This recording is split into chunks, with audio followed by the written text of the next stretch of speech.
Hello everyone, this is ज्योति। आज की class में हम चैप्टर 3 का नेक्स्ट टॉपिक करेंगे जिसका नाम है फाइंडिंग द रेशियोज़। इस टॉपिक को समझने के लिए हम एक क्वेश्चन लेते हैं जो आपकी ही बुक से एक्सरसाइज 3.1 से लिया गया है। Question second.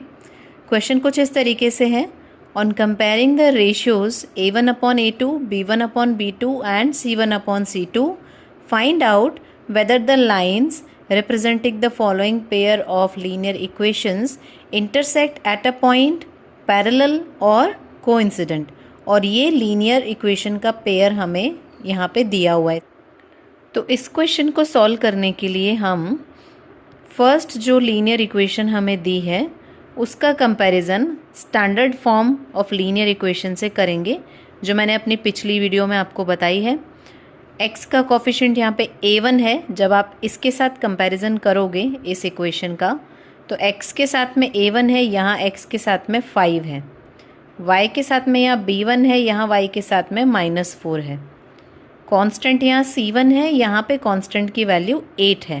तो a1 की वैल्यू 5, b1 की वैल्यू -4 और c1 की वैल्यू 8 हम ले लेंगे। तो इन वैल्यूज़ को हम यहाँ लिख लेंगे। a1 की वैल्यू 5, b1 की -4 और c1 की 8। इसी तरीके से जो दूसरी लीनियर इक्वेशन दी है उसकी कंपैरिजन हम दूसरी लीनियर इक्वेशन की जो स्टैंडर्ड फॉर्म है उससे करेंगे। तो x के साथ में a2 है, मतलब a2 की वैल्यू है 7, a2 = 7। यहाँ y के साथ में b2 है, यहाँ y के साथ में 6 है। तो जब आप कंपेयर करोगे b2 की वैल्यू आएगी 6, यहाँ पे कांस्टेंट c2 है, यहाँ पे कांस्टेंट की वैल्यू है -9। तो c2 की वैल्यू आ गई -9। अब हम क्या करेंगे, a1/a2 निकालेंगे जैसा क्वेश्चन में कहा गया है। तो a1/a2 होगा 5/7। b1/b2 निकालेंगे, b1/b2 की वैल्यू होगी -4/6। c1/c2 की वैल्यू निकालेंगे, वो होगी 8/9। हम क्लियरली देख सकते हैं कि a1/a2 की जो वैल्यू है वो b1/b2 की वैल्यू के इक्वल नहीं है। इसका मतलब हम लिख सकते हैं a1/a2 is not equal to b1/b2। इसका मतलब है ये इंटरसेक्टिंग लाइंस की कंडीशन है। ये जो कंडीशन है ये आपको लर्न करनी है। जब भी हम रेशियोज़ निकालते हैं उसमें सबसे पहली कंडीशन ये है जो कि ये बताती है कि जो लाइंस हमें इन दोनों इक्वेशन से मिलेंगी जब हम ग्राफ पे प्लॉट करेंगे, तो वो लाइंस इंटरसेक्टिंग लाइंस होंगी जो कुछ ऐसी दिखेंगी। इसी तरीके की दो कंडीशंस और हैं जिन्हें हमें लर्न करना है। अगर a1/a2 b1/b2 के इक्वल आ जाता है तो हम फिर c1/c2 के लिए चेक करते हैं।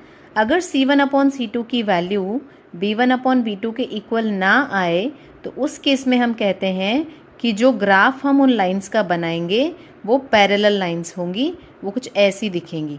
ये लाइंस कभी भी एक दूसरे को कट नहीं करेंगी। तीसरी कंडीशन है, अगर हमारे पास में तीनों रेशियोज़ एक दूसरे के इक्वल आ जाएं तो उस केस में जो लाइंस होंगी वो कोइंसाइडिंग लाइंस होंगी। कहने का मतलब एक लाइन जो है दूसरे के ऊपर ओवरलैप कर जाएगी, ढक देगी दूसरी लाइन को। तो ये तीन कंडीशंस हैं जो हमें रेशियोज़ के लिए लर्न करनी है। फर्स्ट कंडीशन है a1/a2 is equal to b1/b2 is not equal to c1/c2, तो पैरेलल लाइंस मिलेंगी। अगर a1/a2 b1/b2 और c1/c2 सेम हो जाएं तो कोइंसाइडिंग लाइंस मिलेंगी। अगर a1/a2 b1/b2 के इक्वल ना आए तो इंटरसेक्टिंग लाइंस मिलेंगी। तो हमारे इस क्वेश्चन का आंसर क्या होगा, फिर से पढ़ते हैं इस क्वेश्चन को। इसमें लिखा था, on comparing the ratios find out whether the lines representing the following pair of linear equations intersect at a point और पैरेलल और कोइंसिडेंट। तो हमने क्या देखा, जब हमने रेशियोज निकाले इन लीनियर पेयर के लिए तो हमारे पास में रेशियोज में जो कंडीशन आई वो आई a1/a2 is not equal to b1/b2। तो ये जो दो दी गई लाइंस हैं ये इंटरसेक्टिंग लाइंस हैं, ये इंटरसेक्ट करती हैं एक दूसरे को एक पॉइंट पे। तो ये इस क्वेश्चन का सॉल्यूशन हो जाएगा। तो यहाँ पे ये क्लास हम एंड करते हैं।